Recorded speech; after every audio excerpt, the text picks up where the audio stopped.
matatizo yake ni makubwa.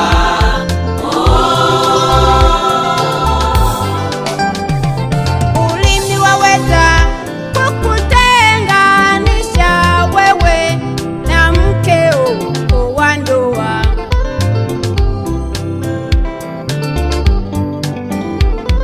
Ulimi waweza kukutenganisha wewe na mmeo wa ndoa.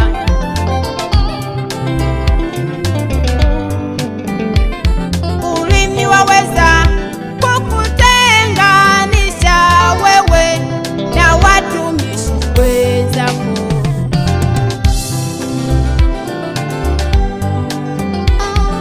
Ulimi waweza kukutenganisha wewe hata na majirani zako.